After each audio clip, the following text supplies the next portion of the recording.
Hey, everybody, welcome into another edition. This is Cross Functionality, the show connecting coaching, baseball, softball, male, female, hosted by former college baseball and softball players. Thank you for joining us. Podcast episode number 64. An interesting topic today, talking athletes and AI, athletes and artificial intelligence. How will artificial intelligence affect athletes within the next 5 years, within the next 10 years, and going into the next decade in 2030. We will talk about all of that today. A very interesting topic as we wind down our podcast year here in 2023. So let me bring in my friend and co-host, softball national champion at the University of Alabama and current day renowned coach, Cassie Reilly-Boccia. Now it just rolls right off the tongue. Here we are, a year and a half in, it rolls right off the tongue. There you go. Week after week. How are you today, Cassie? Good to have you along. Great, as always, of course. Couldn't do it without you. Great episode topic today, athletes and AI. So how are you, by the way? All good. It's game day, Alabama, Georgia, SEC championship game. Last SEC game on CBS. I can't remember what it's transitioning to next. Yeah. It's just, I feel like the music you hear in the background, that's going to be one of those, you miss. But anyway, big day. Sorry to cut you off, but they did do a couple of Big Ten games this year, CBS. Mm-hmm. I'm trying to get used to that music, that iconic CBS college football music, which might be arguably one of the best sports themes of any network, like ever. They were doing it with the Big Ten games. I'm trying to get used to that. I was hoping they wouldn't get rid of that music. You can't. It's too iconic, Fox does the college basketball, the old NBC NBA theme. No. College basketball. But Fox, I guess, bought the rights to that, and they do it with their college basketball. Makes you feel away when you hear it, when you hear that music. It does. Alabama's they're the 8th seed, correct? Yeah. Yep. Yeah. So it's very up in the air, even if they beat Georgia, if they end up making it in the top 4. But regardless of rankings, you have a chance to win a championship today. Of course. So happy game day. Happy game day indeed. I'm looking forward to the Big Ten championship. By the time this episode comes out, it'll be over, but that Big Ten championship will be very, very fun. Michigan, Iowa, right? Yes. I've noticed a trend. You notice this in every sport, though, but I've noticed a trend in college football over the past couple of years, especially in the Big Ten. They are loaded with tight ends that just get filtered right to the NFL for whatever reason. It's a Big Ten, rugged, tough conference, and all of these tight ends, the tight end's a very tough position, as you know, right? All of these tight ends seem to just go right to the NFL. And then everybody else from the SEC goes to the NFL. So it's Big Ten tight ends, and then everybody else from the SEC makes up NFL rosters. Athletes and AI today, episode 64. It's no secret that athletics, they've undergone a massive transition, as you know, both from the coaching side, both from the playing side as well. Even in the past 10 years, and I have an article here, this is according to innovation.net, and it says by 2030, the AI technology segment will reach $19.2 billion. So there's that financial standpoint that goes along with it as well. That's less than a decade from now. And we're already seeing the effects of that new technology on athletes and coaches as we move forward into 2024. So with how this all will develop and unfold, athletes and artificial intelligence going forward, again, by 2030, we're going to be really full swing according to this article, we're going to be full swing into using artificial intelligence, both coaches and athletes. Yeah, I think the biggest difference between just traditional technology and AI is that learning aspect, right? And I think that's, unless you've really experienced, even on the smallest scale, just how impressive Chat GPT can be, or just how impressive some of these AI platforms can be, all of a sudden it makes you realize, oh, wow, where technology, you could always say, well, it's missing the human element. It's missing something. Granted, nothing's going to ever replace certain pure human elements, but that ability to learn, or ability to find patterns, or the ability to interpret it, there, all of a sudden this machine learning is going to happen at a much more rapid rate than any human being's brain is currently capable of. So it is going to be interesting just to see, it's the same thing that's happened with technology now. There's going to be this massive influx. You're going to have coaches trying to figure out what makes sense, athletes trying to figure out what makes sense, what's worth it, what's not, what's just being sold, what's actually going to help an athlete get better. And then you're going to have, hopefully, the right coaches in the right place that are going to be able to facilitate the proper answers to these athletes so they can continue to develop. Yeah, you brought up GPT though, and a lot of what GPT does now is very generic. For example, if you put in, say, make me a 12-week workout program, they'll make you a workout program, but it'll be very generic. So how are coaches, and this will be very interesting with coaches, they're going to use this artificial intelligence. They've already used technology in the past 10 years, and that technology continues to evolve. So I think the interesting thing here, how will coaches take what artificial intelligence is giving them and spitting out and customize it to each player? I think that'll be not only interesting, but it'll be a challenge for coaches and then, of course, for athletes going forward as well.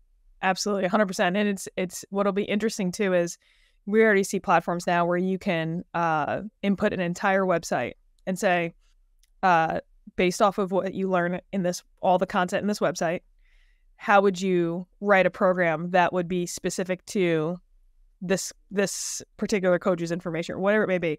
Or, hey, combine the knowledge from this website, this textbook, this, and then spit something out like that. So it is interesting. It might, if anything, when it's used properly, it's going to expedite a lot of processes, I think, that coaches maybe have to go under with practice planning or whatever it may be.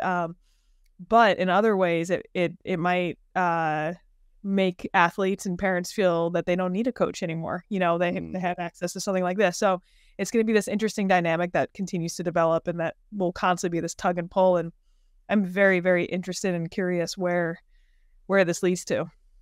Yeah, it's a little scary when you think about it, because there are a lot of professions out there, a lot of jobs out there where people might be questioning, well, do we really need this person anymore because we have artificial intelligence? But we're just talking athletes and artificial intelligence relating to one another. Today, episode 64, and don't forget episode 65. That is our final episode of 2023. Well, we will not have an episode next week. Our next new episode will be December 20th, Wednesday, December 20th at 9 a.m. And we'll be finishing off the year discussing John Wooden's Pyramid. That'll be a lot of fun, finally getting to that one. So we will talk about that in a couple of weeks. Don't forget to subscribe to the show, Apple, Google, Spotify, YouTube. Watch the show on our YouTube page, the Softball Strength Academy YouTube page. All right, we have, speaking of which, we have a listener question here from YouTube that was posted on, it was a comment posted on one of the videos back when, and just a couple of months ago. Just getting to it now, so I apologize to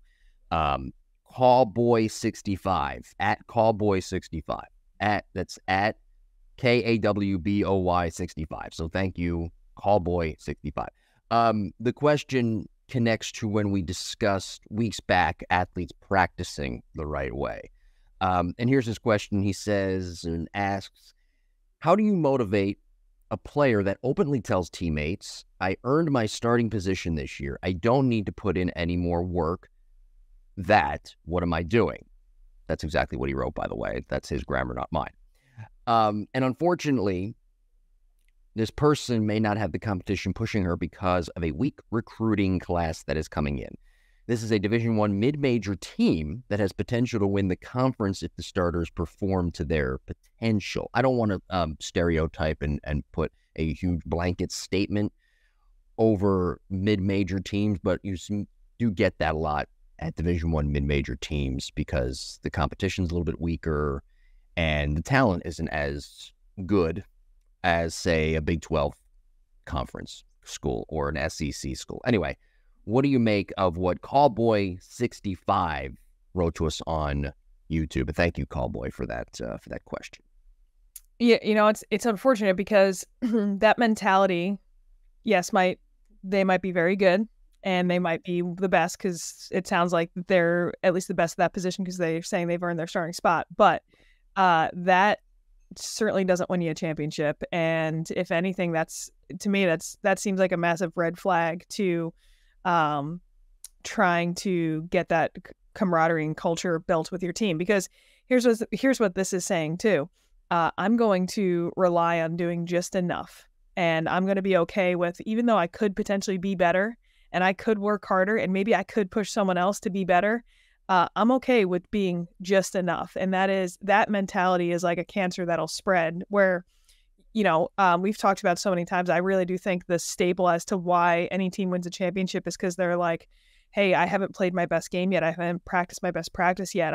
There's still more that we could somehow accomplish. And so to sit back and just be like, I've earned my spot. I'm good. That sense just doesn't win you championships. And it's unfortunate too, because sometimes you feel handcuffed where it's like, well, how do I sit my best player? How do I cut my best player? That's obviously not something that you want to resort to. But maybe that's a discussion too, where it's like, hey, put yourself in a position where do you want to experience success or do you want the team to experience success? How would you feel if you got hurt tomorrow, had to sit the bench, and someone else made that comment? How would you feel if all those things that could go into it? Like, if I was ever in a position to start, I thought it was the biggest slap in the face to my teammates who weren't starting if I didn't bust my butt every single day. Like, how could you just, I don't know. Those are your teammates. So that's the mindset, though. That's different. It is a very, well, I don't even know if it's SEC schools. Because I had that mindset 12. in high school, right? Like, well, yeah, I get what you're saying. Anything. Like, you have mid-major schools that certainly have phenomenal camaraderie, and that to me just seems like such a red flag to someone who could potentially cause issues on the team, which is unfortunate.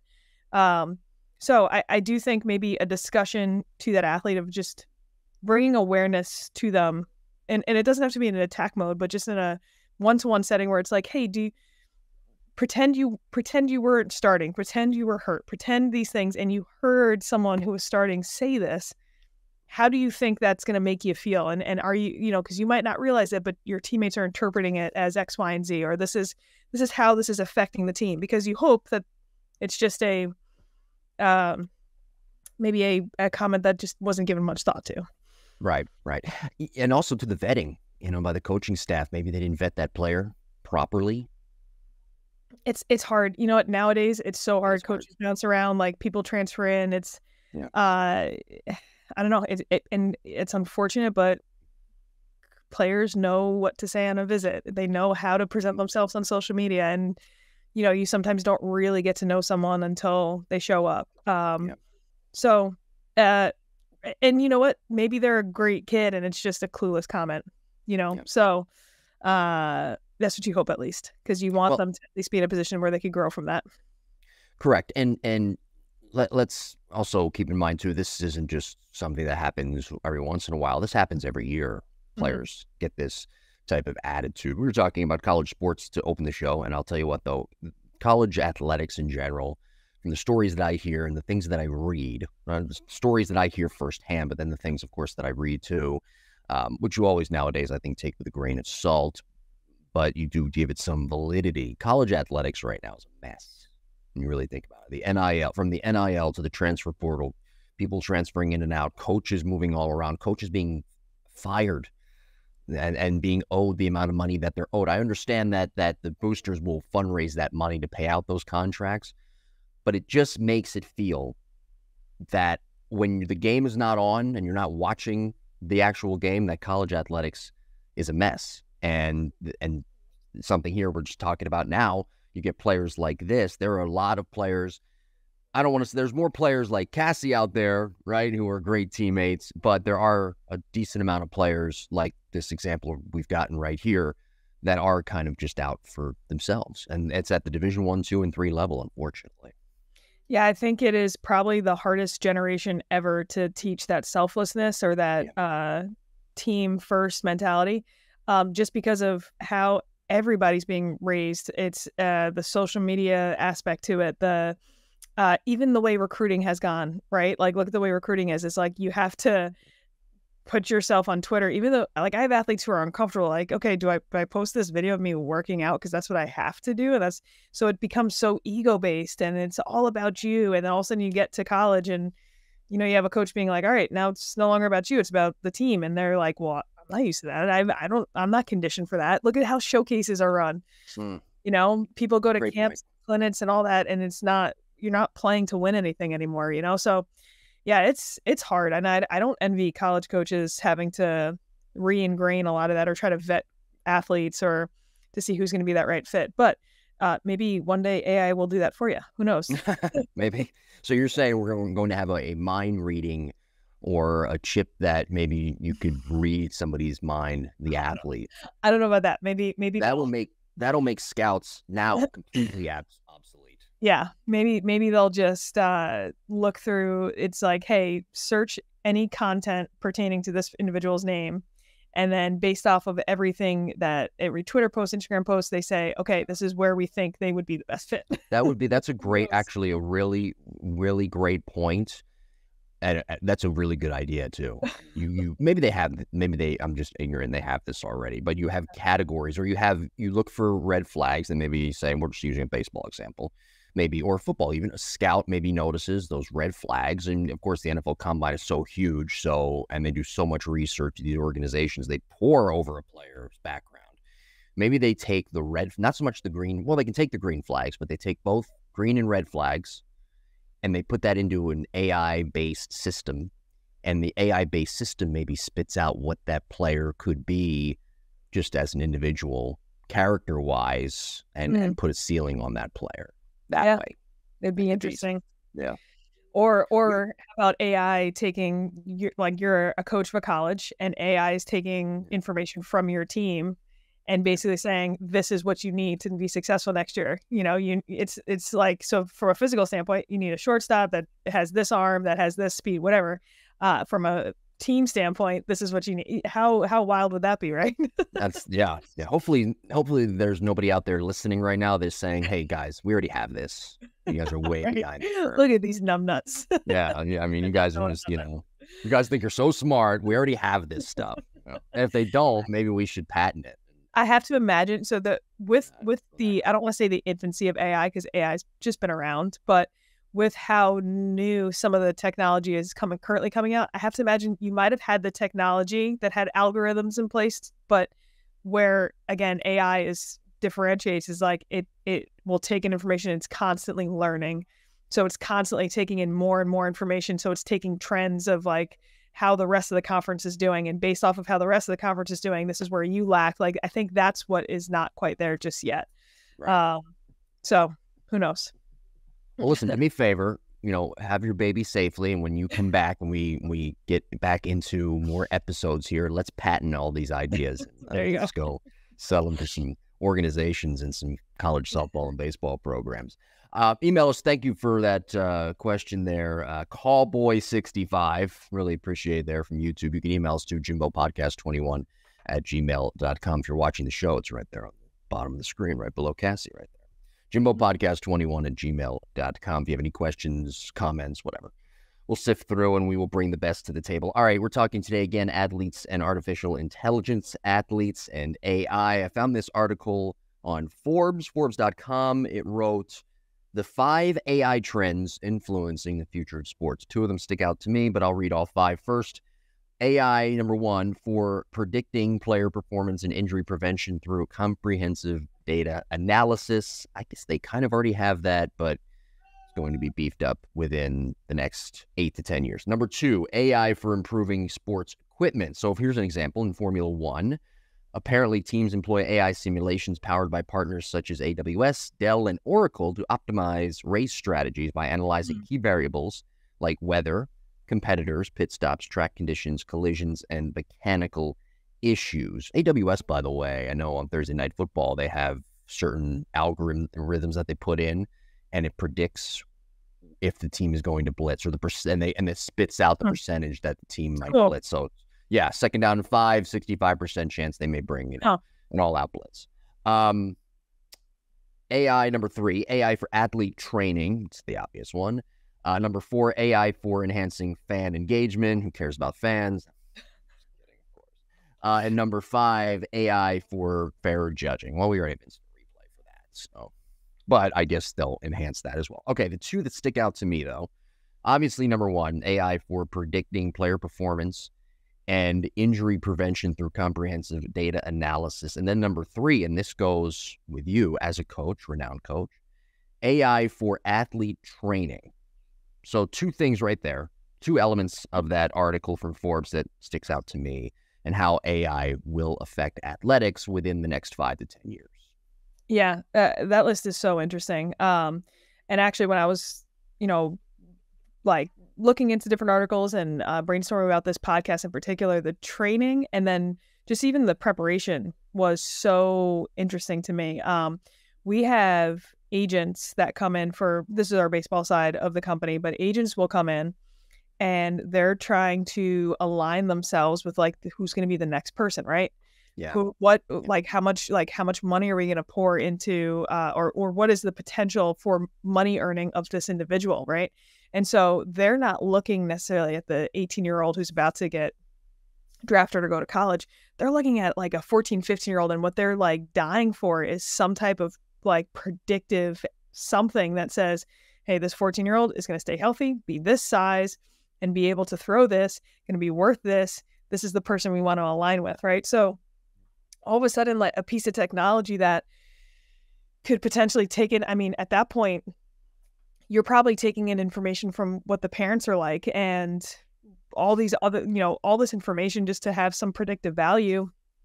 And it has to be based too on, hey, what is the current norm? And can this technology learn, okay, in 5 years, what's that norm going to be?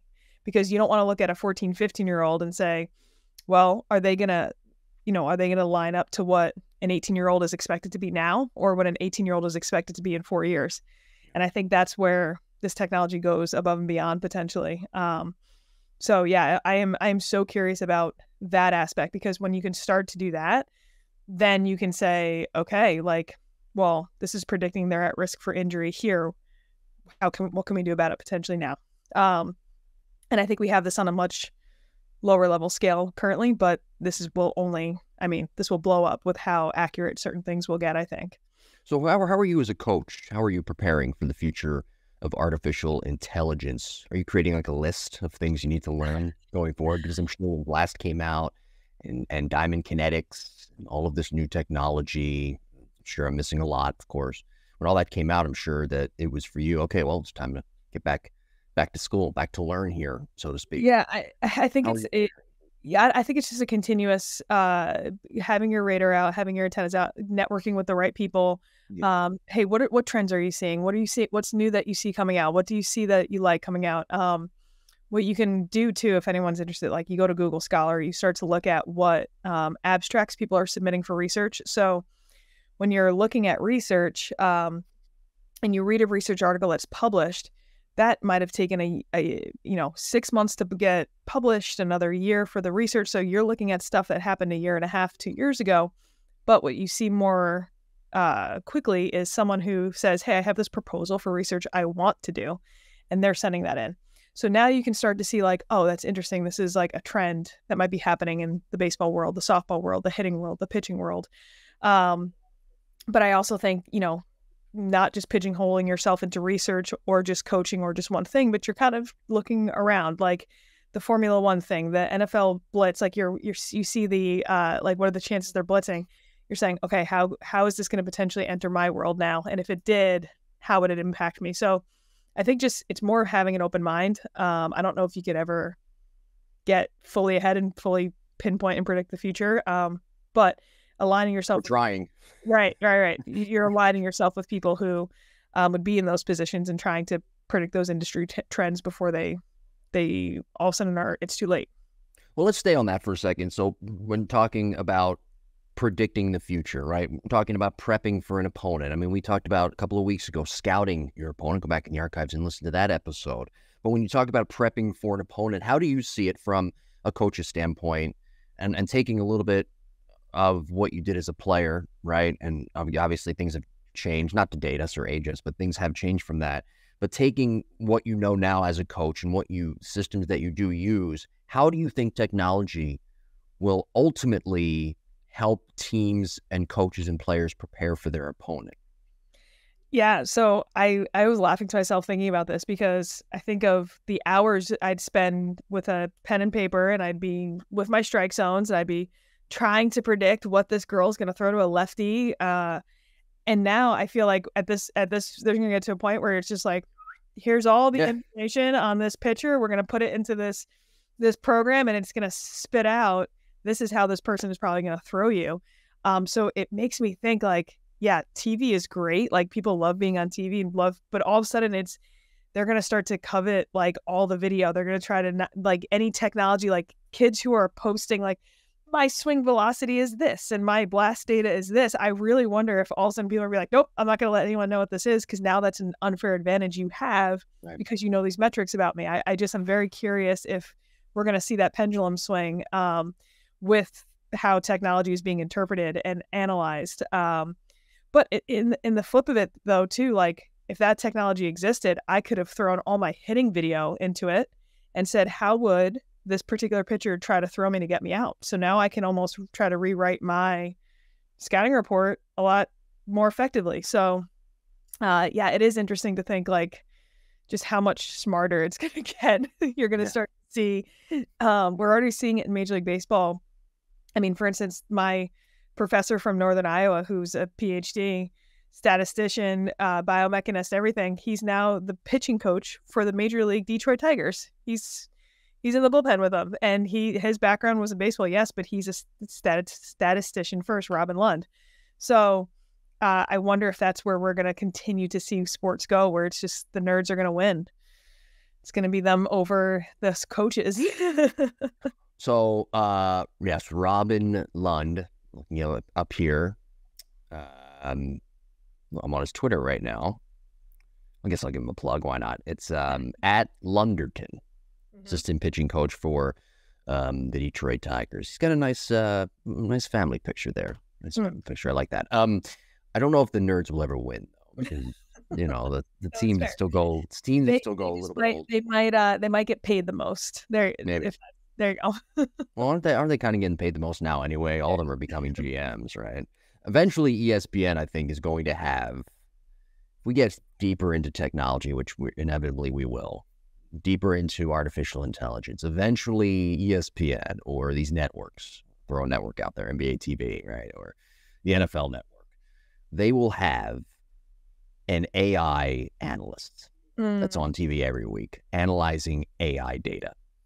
That's what I believe. Like it'll be ESPN. You remember ESPN Sports Science when they did that feature on Sports Center, right? It'll be that, but like on steroids.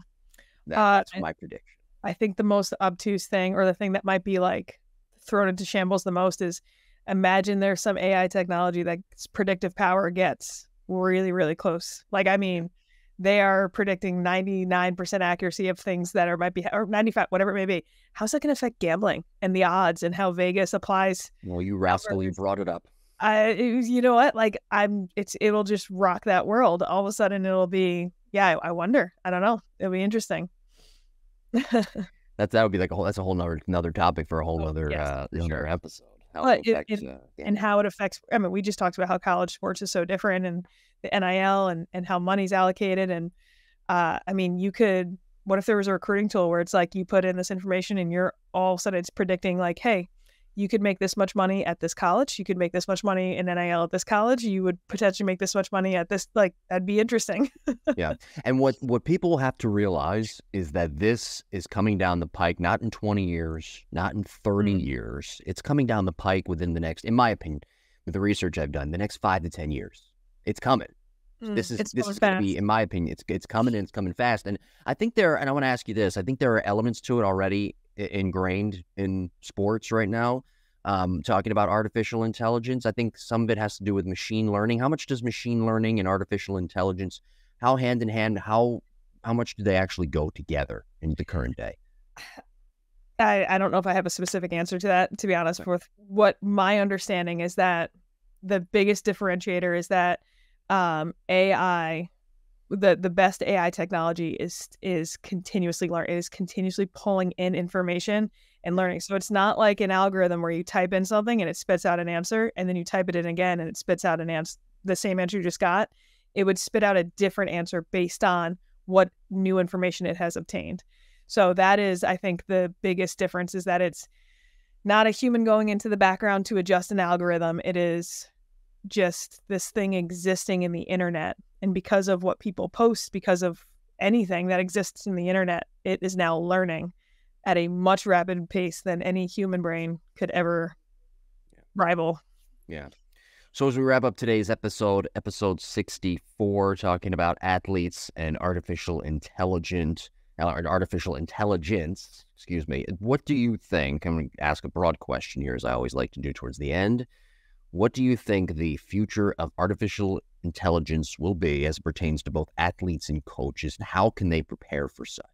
Sure. Well, I think of my world, and I think of, like anything else, it's staying, like I had mentioned, coaches staying on top of what's new and being able to filter, okay, what makes the most sense for my athlete right now, and how can I best prepare and prep my athlete?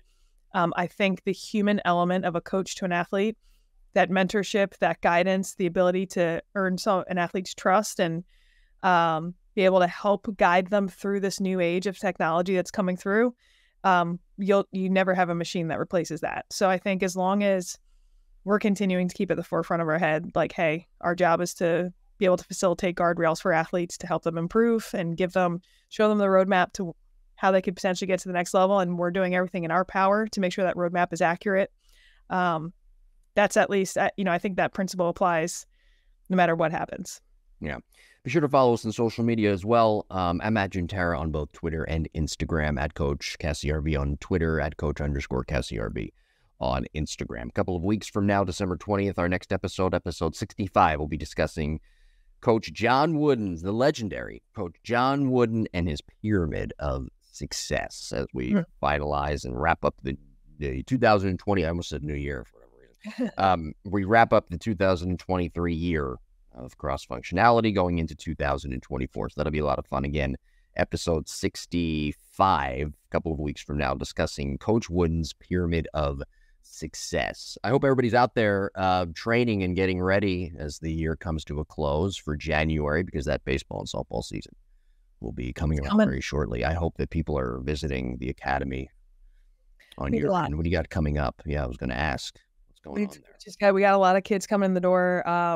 A lot of, it's been neat. I've been communicating with a lot of coaches who have checked out the SSA library.